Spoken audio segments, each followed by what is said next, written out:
2020년 정말 코앞으로 다가왔는데요. 과연 우리 앞에는 평화로운 미래가 펼쳐질까요? 아니면 거대한 경랑이 몰아칠까요? 미래를 100% 맞출 순 없겠지만 다가올 파도의 흐름을 읽고 미리 대비하는 건 가능합니다. 자, 오늘 분석은 그냥 제 생각이 아니고요. 바로 대한민국 최고의 싱크탱크 국가안보전략연구원에서 내놓은 아주 따끈따끈한 보고서를 바탕으로 합니다.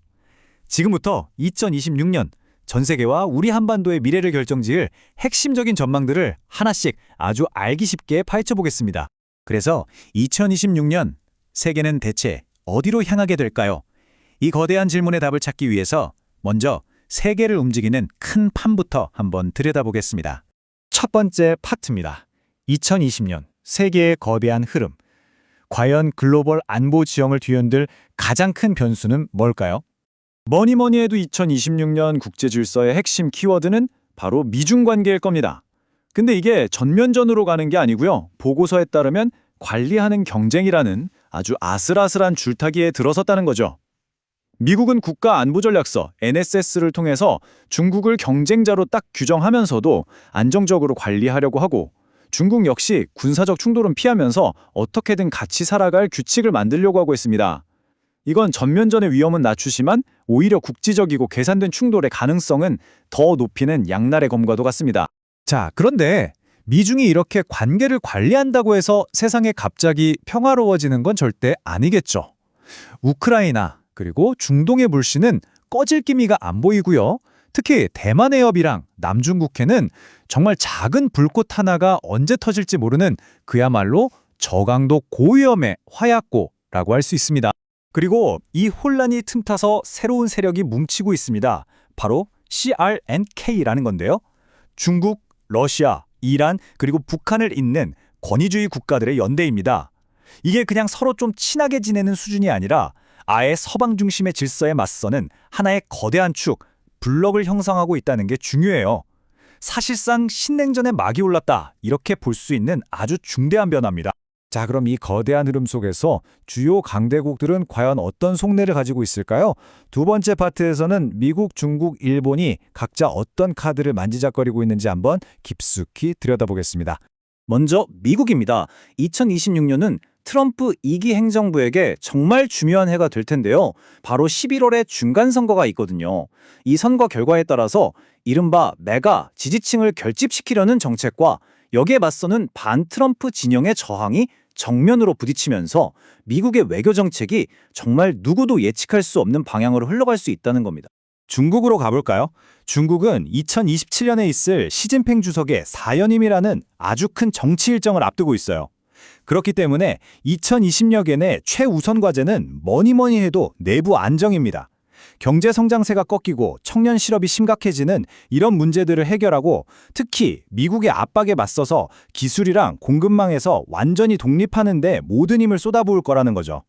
그러면서 동시에 중국식 현대화 모델을 전 세계에 알리면서 영향력을 키우려고 할 거고요.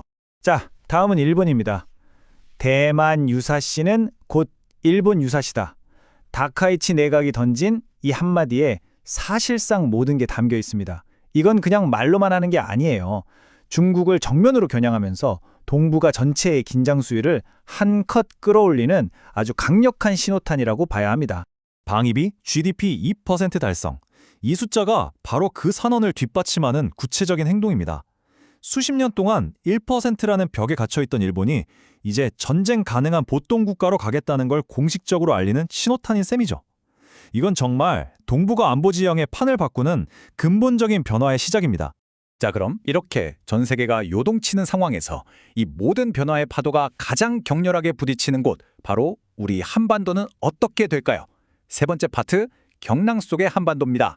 2026년 북한의 가장 큰 변화를 꼽으라면 단연 이 두 국가론일 겁니다. 이게 무슨 뜻이냐면 남한의 더 이상 통일의 대상이 아니라 완전히 적대적인 교전국으로 헌법에 못 박겠다는 거예요. 이건 단순히 말을 바꾸는 게 아니라 NLL 같은 기존의 모든 경계선을 무시하고 새로운 군사적 충돌의 명분을 만들 수 있는 정말 위험천만한 생각입니다. 이렇게 북한이 강하게 나오는데 그럼 우리는 어떻게 대응할까요?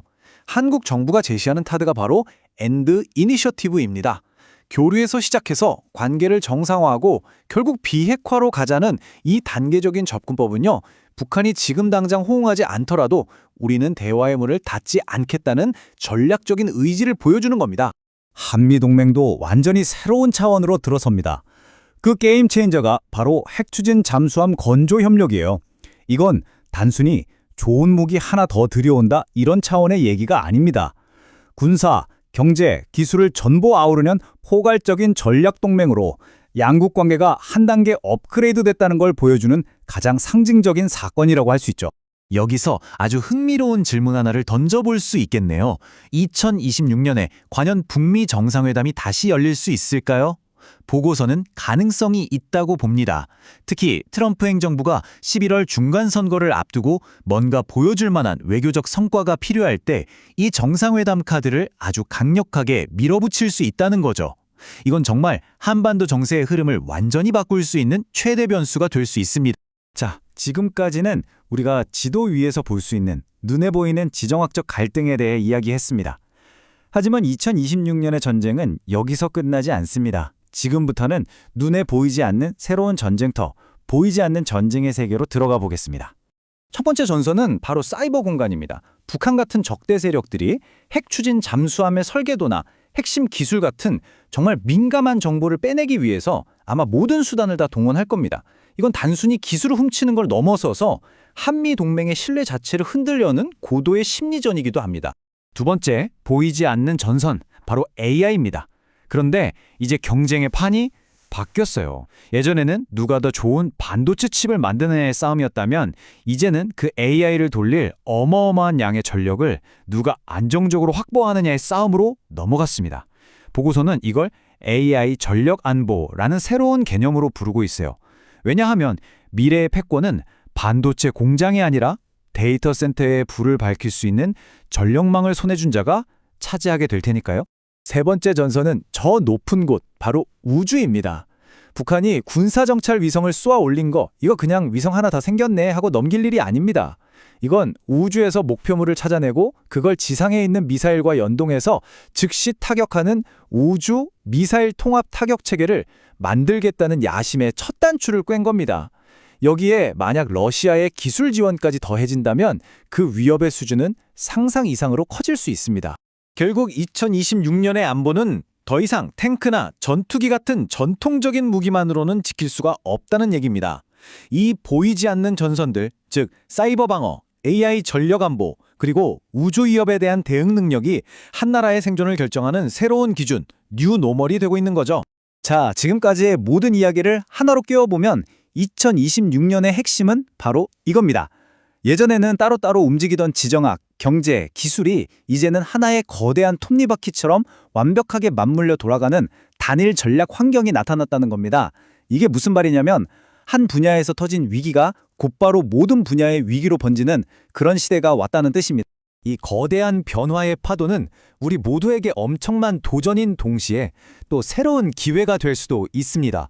다가오는 2026년, 이 거대한 지정학적, 기술적 전환의 한복판에서 여러분은 무엇을 보고 또 무엇을 준비하시겠습니까? 오늘 저희가 함께 살펴본 내용이 다가올 미래를 준비하시는데 조금이나마 도움이 되었으면 좋겠습니다.